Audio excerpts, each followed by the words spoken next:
Halo, teman-teman tentu tahu Babang Tampan, vokalis dari Kangen Band yang cukup lumayan terkenal dan legend dari mereka anak-anak yang berasal dari sebuah daerah bukan kota metropolitan, tapi bisa berhasil menaklukkan ibu kota dengan karya-karyanya. Nah, kali ini saya mau sharing mengenai kisah Babang Tampan ini yang saya tonton dari beberapa channel YouTube.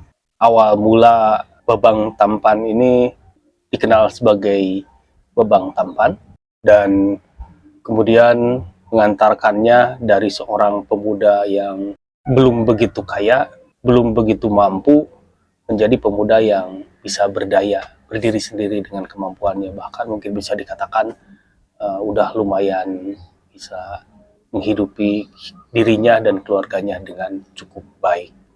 Namun apakah teman-teman tahu bahwa kisah Babang Tampan ini cukup menginspirasi kita bahwa ketika sebuah hinaan dijadikan motivasi atau ketika sebuah hinaan diambil perspektif pola pikirnya menjadi sebuah keuntungan, itu akan menjadi sebuah peluru yang cukup dahsyat untuk meledakkan goal atau tujuan atau keinginan yang akan kita raih.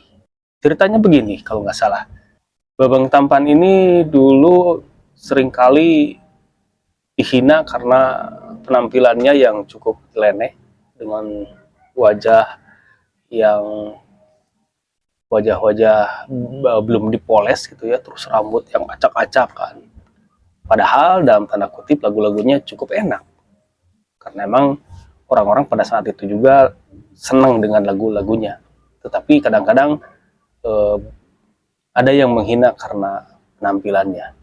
Ya yang namanya anak-anak muda dari daerah dan bukan dari kalangan keluarga orang-orang kaya, bukan keturunan bapaknya ibunya itu bukan orang-orang kaya jet set, ya tentu saja nggak terlalu memperhatikan hal-hal seperti penampilan seperti itu. Mungkin juga semampunya karena emang penampilan kan di zaman sekarang itu bisa ganteng tapi dengan operasi plastik, bisa ganteng dengan baju-baju yang mewah dan mahal.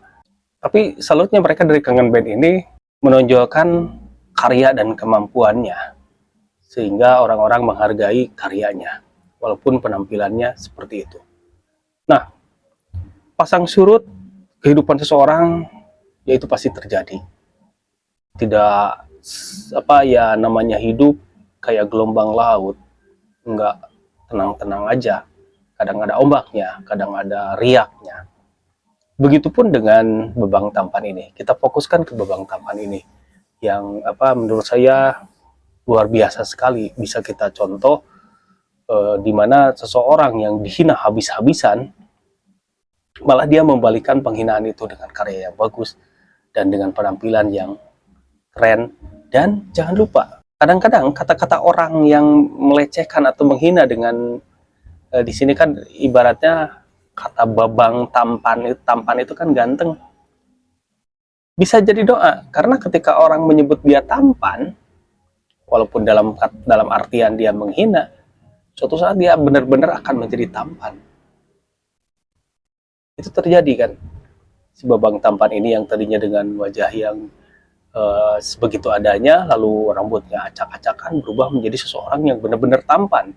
Coba deh, kalau misalkan teman-teman ketemu aslinya, saya yakin Babang Tampan ini emang tampan.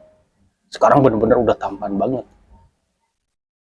Malah sudah cukup dewasa dengan karakter vokalnya yang emang udah dari dulu bagus, tinggal memoles ketampanannya dan ternyata dijadikan sama orang-orang yang artinya Babang Tampan itu kadang-kadang orang sedikit mencibir atau menghina Babang Tampan yang artinya dia jelek, ternyata dibalikan oleh Tuhan menjadi dia tampan beneran. Yo, habis gimana sob kalau gitu. Jadi intinya kalau misalkan teman-teman ada yang menghina-hina teman-teman atau mencibir atau menyindir teman-teman dengan kata-kata yang sebaliknya, sebenarnya sakit hati itu wajar. Cuma jangan terlalu terlarut. Malah kita harusnya bahagia. Kenapa?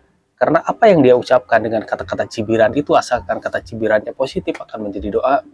Seperti itu yang dicibirkan oleh orang. Demikian konten kali ini. Like, share, subscribe. Terima kasih.